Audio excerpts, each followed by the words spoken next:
Mesdames, Messieurs, chers amis, permettez-moi à présent de dire un mot sur le nom du nouveau prix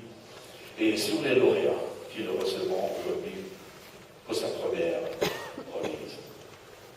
L'histoire a commencé avec l'idée de ce prix et de son nom dostoïevskien nous conduit à Vienne,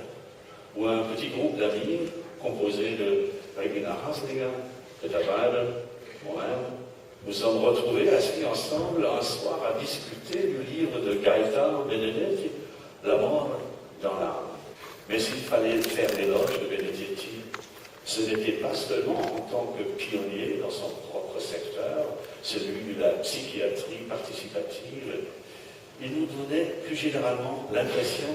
d'être l'un des héros silencieux de notre temps,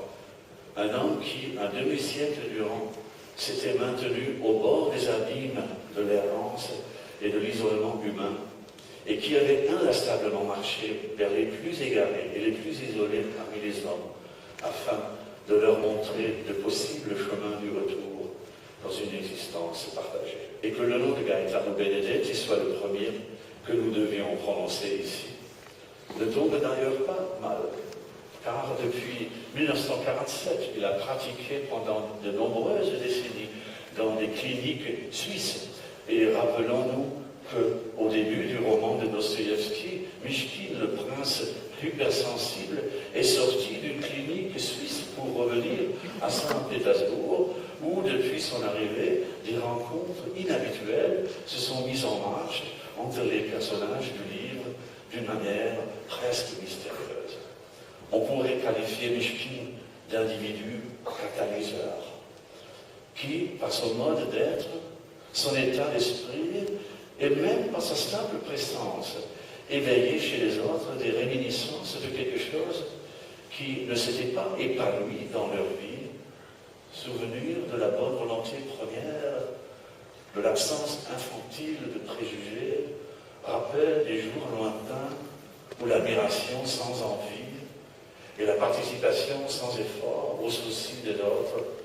nous étaient encore faciles. Et avec tous les lauréats de cette soirée, nous voulons commenter l'hypothèse que le prince Mychkine a parcouru depuis sa première apparition dans le roman de Dostoïevski une évolution qui l'a fait passer de l'éternel jeune homme au véritable adulte. Aujourd'hui, Mychkine n'est plus un simple rêveur hyper nerveux, un grand enfant parmi les robustes acteurs sur la scène du monde. Il nous apporte la preuve que même les personnages de roman peuvent grandir. Il doit désormais être parmi nous comme un contemporain devenu mûr, un catalyseur et un avocat, et contribuer à nous encourager dans une sensibilité qui serait à la hauteur des problèmes de notre temps. Et c'est parce que nos lauréats ont montré de manière exemplaire comment la chose est possible que nous leur exprimons aujourd'hui